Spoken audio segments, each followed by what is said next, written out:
The burden of being chosen is not just about carrying a higher purpose, it also means facing greater temptations.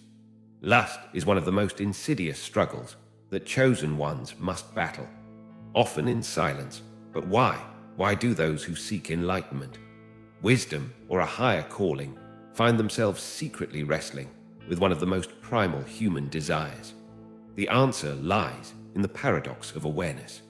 The more conscious one becomes of their spiritual or intellectual growth, the more they become aware of their own weaknesses. Lust is not just a physical urge, it is a force that tests the very foundation of self-control, discipline, and purpose. The struggle is not about mere indulgence. It is about the internal war between higher ideals and the temptations that pull one toward base desires. Chosen ones are often deeply introspective individuals, thinkers, visionaries, seekers of truth. They see beyond the surface of reality, recognizing the illusions of the world and the transient nature of material pleasures. But with this heightened awareness comes a unique challenge, an acute sensitivity to the very desires they wish to transcend. Lust, in this sense, is not just a biological impulse. It is a distraction, a temptation, a force that diverts energy away from one's higher calling. Many spiritual leaders, monks, and philosophers have written about the struggle against bodily desires, warning that giving in too easily can lead to a loss of clarity, focus, and purpose. What is forbidden becomes more tempting. This psychological phenomenon explains why chosen ones, who often seek purity, discipline, or enlightenment, may find themselves more drawn to lust than the average person. The very act of suppressing desire makes it grow stronger, creating an internal battle where the mind resists but the body craves. This struggle is seen throughout history. Religious figures, saints, and even great intellectuals have spoken about the temptation of lust as an unavoidable force that tests their dedication. The more they resist, the more they feel its pull, because what is restricted becomes even more desirable. Chosen ones often walk a lonely path. Whether they are deeply spiritual, highly intellectual, or driven by a greater purpose, their journey often sets them apart from others. This isolation breeds a deep longing for connection, emotional, intellectual, and physical. Lust, in this case, is not just about desire. It is about seeking intimacy in a world that feels distant.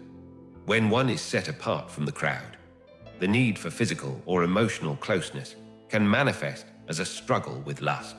Many spiritual seekers find themselves torn between their ascetic ideals and their natural longing for human connection. At its core, the struggle with lust is a battle between the physical and the spiritual. Chosen ones strive to transcend base instincts, seeking higher knowledge, purpose, and enlightenment, but the body remains a part of the human experience, with its own needs and impulses. The challenge is not to eliminate desire entirely, but to master it, to control rather than be controlled. Many have sought to channel their sexual energy into creative pursuits, spiritual growth, or intellectual endeavors. But the temptation remains, lurking in moments of weakness, testing their resolve at every turn. Lust is a secret battle for many chosen ones because they fear the consequences of admitting their struggle.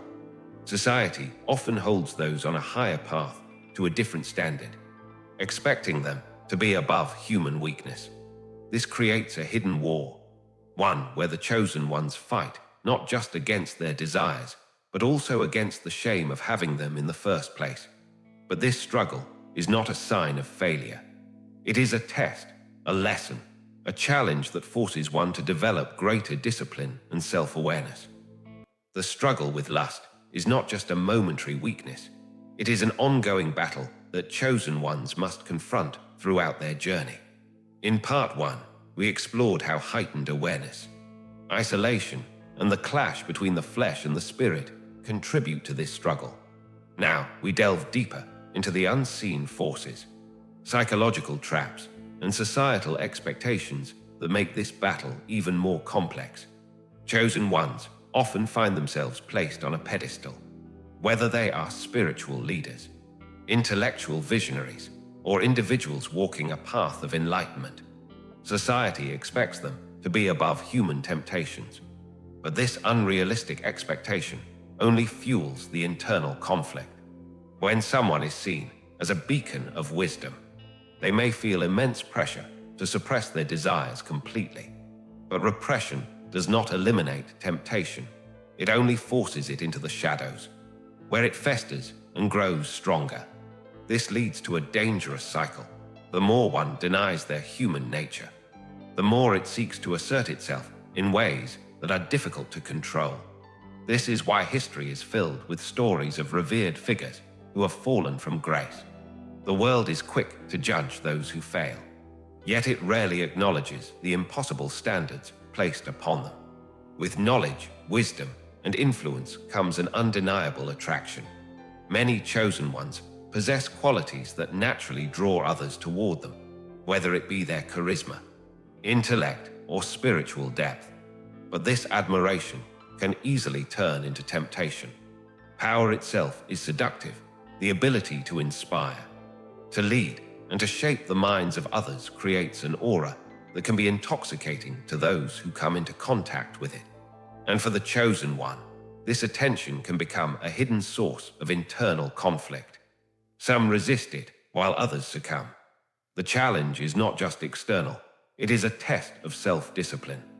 Can one wield influence without being swayed by the temptations that come with it? Can they recognize when admiration turns into something more dangerous? Many who walk the path of wisdom are unprepared for the allure of their own power. Those who fail to acknowledge this reality are the ones most vulnerable to its pull. Many chosen ones believe that their struggle with lust is not just psychological, but spiritual. Throughout history, mystics, monks, and sages have spoken of temptations as more than mere desires. They are tests of the soul. Religious texts describe figures who were tempted by demons, visions, or supernatural forces. Whether one interprets this literally or metaphorically, the idea remains the same. Lust is not just a personal battle, but a war waged on multiple levels. Some believe that the more one ascends toward enlightenment, the more forces will try to pull them back down. It is not just about resisting temptation, it is about proving one's strength in the face of it. But this war cannot be won through fear. It can only be won through understanding, self-mastery, and a deep awareness of one's own nature. The battle against lust is more than just a momentary weakness. For chosen ones, it is a war fought in the depths of the mind, body, and soul. In previous parts, we explored the crushing weight of expectations, the seductive nature of power, the psychological traps of self-denial, and the hidden war within the subconscious. Now, we dive even deeper into the forces that make this struggle so intense. The things that are forbidden often become the most desirable. This is known as the forbidden fruit effect. When something is placed out of reach, it becomes far more tempting. For chosen ones who often seek purity, wisdom, and discipline, lust becomes one of the most dangerous forbidden fruits. The very act of suppressing it makes it more enticing. They may not even realize it, but by trying to shut themselves off from desire, they create an even stronger fixation on it. History has shown us that some of the most disciplined individuals, from monks to philosophers, have secretly battled overwhelming temptations. The more one attempts to escape lust, the more it pursues them in their thoughts, dreams, and subconscious urges. This is why chosen ones must learn a fundamental truth. Suppression is not the answer. True mastery comes not from avoidance, but from understanding and balance. Many spiritual traditions believe that our struggles in this life are linked to our past lives. If someone carries unresolved karma, their soul may be drawn toward certain desires as a means of working through unfinished lessons. Chosen ones, who are often seen as old souls, may be carrying the echoes of past experiences, some of which manifest as deep-rooted struggles with lust. This is why, no matter how much they try to resist, certain temptations seem to follow them throughout their lives. This does not mean they are doomed to struggle forever, but it does mean that their desires are not random. They are lessons waiting to be understood. The only way forward is to confront them, not as enemies, but as teachers. Lust is not just a desire for physical pleasure. It is a raw, untamed energy.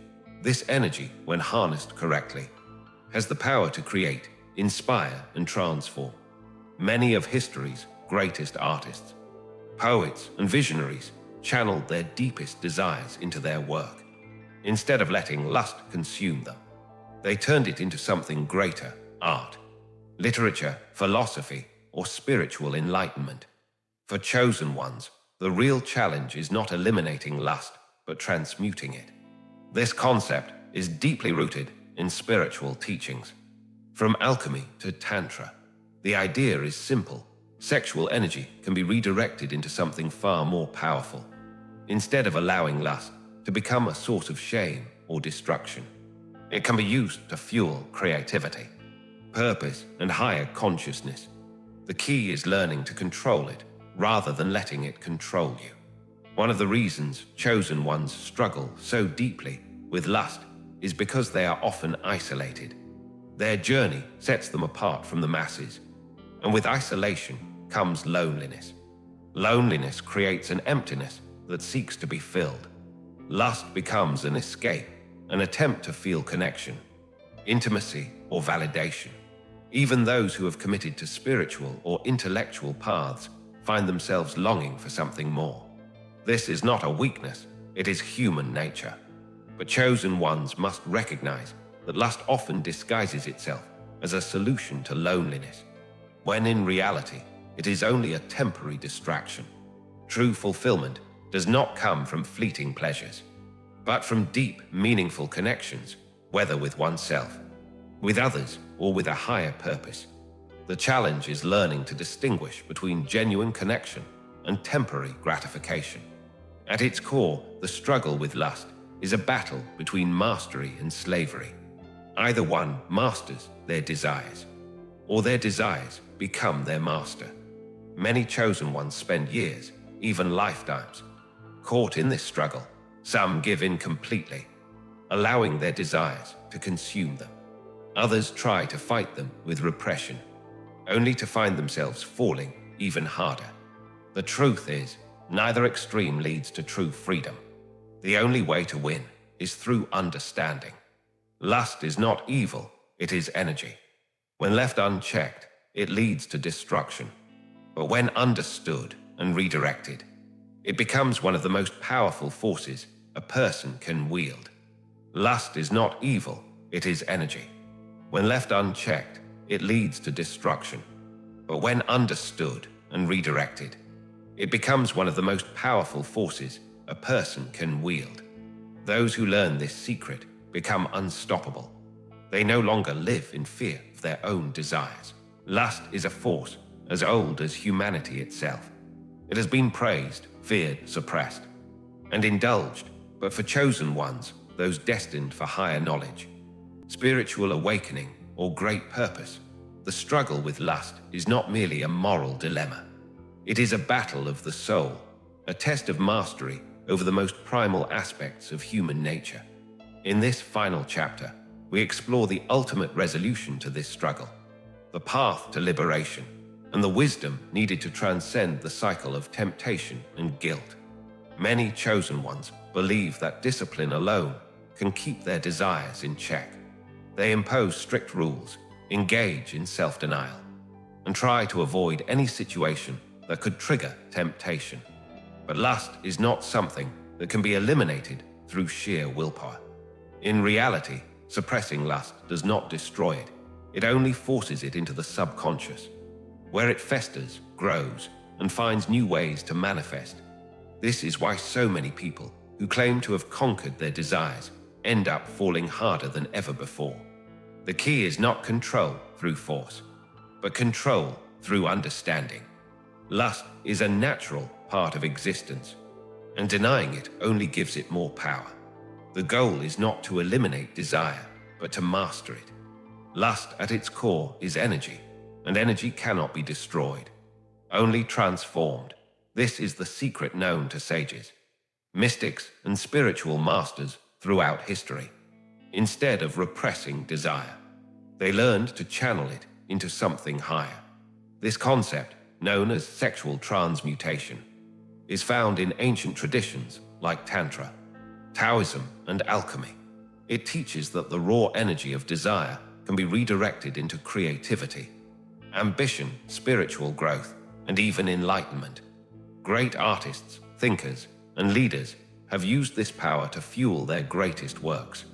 Instead of allowing lust to consume them, they turned it into poetry, philosophy, art, and wisdom. For chosen ones, the challenge is not in resisting temptation, but in learning to wield this energy for their true purpose. Lust is often seen as purely physical, but for those on a higher path, it is also deeply spiritual. Every desire we experience is a reflection of something deeper, an unmet need, a longing for connection, or a search for meaning. In many traditions, lust is considered a lower vibration of a much higher force, divine love. When we seek pleasure, what we are truly searching for is fulfillment. But lust alone can never provide that. It can only offer temporary satisfaction, followed by emptiness. This is why chosen ones must go beyond the surface.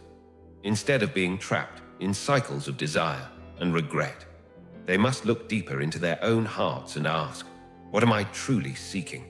For many, the answer is not physical pleasure, but a sense of unity, love, and purpose. The moment they realize this, lust loses its grip. It becomes nothing more than a shadow of something far greater. Mastery over lust is not achieved through repression, nor through indulgence. It is achieved through wisdom. The final step is acceptance. To break free, chosen ones must accept that they are human, that desire is part of their nature. But they must also recognize that they are more than just their desires. They are not slaves to temptation, nor are they defined by their struggles. When a chosen one reaches this state, lust no longer controls them. It becomes just another tool in their journey, an energy that can be used for something far greater. Master your desires, and you will master yourself. And when you master yourself, there is nothing in this world that can stand in your way. If you found value in this journey, be sure to like, subscribe, and share this message with others on the path. There are many struggling in silence, searching for the wisdom that you now hold. Let's spread this truth and awaken more chosen ones to their destiny.